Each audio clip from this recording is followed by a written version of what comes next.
बापरे, इथलं शिवलिंग दिसतं की नाही हे एक मोठं आश्चर्याची गोष्ट आहे. 800 वर्षापूर्वी दगडावर दगड रचून एक असं मंदिर बांधलं जे आजही तितकंच उभं आहे. हे आहे पिवडी गावचं श्री चांगटेश्वर मंदिर. इतिहासानुसार हे मंदिर यादवकालीन काळात बांधलं गेलं.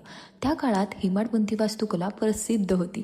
म्हणजे सिमेंट नाही, चुना नाही, फक्त दगडांची अचूक जुळवाजुळव. मंदिराचे जाड दगडी भिंती, मजबूत स्तंभ आणि साधी पण सुंदर कोरीव रचना आजही त्या काळाच्या कारगिरीचं कौशल्य दाखवतात. मंदिराची रचना अशी केली आहे ना की आत नेहमी थंडावा राहतो. बाहेर कितीही ऊन असलं तरी आत शांत आणि प्रसन्न वाटतं. काय भारी कमाल आहे. मंदिरातलं शिवलिंग खूप खास मानलं जातं.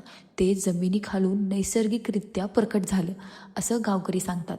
शिवलिंगावर नेहमी ओलावा दिसतो, पण जणू सतत अभिषेक चालू आहे. कितीही उन्हाळा असला तरी ते कधी कोरडं पडत नाही. हीच त्याची मोठी विशेषता आहे. काय आश्चर्याचं शिवलिंग आहे. आजही इथे आलं की काळ थांबला आहे असं वाटतं. म्हणूनच इथं येणं खूप गरजेचं आहे. हे मंदिरच असं विलक्षण आहे. काही मंदिरं फक्त बांधकाम नसतात, ती आपल्या इतिहासाची एक सही असते. ह्या मंदिरात नक्की या. चांगटेश्वर मंदिर. हर हर महादेव.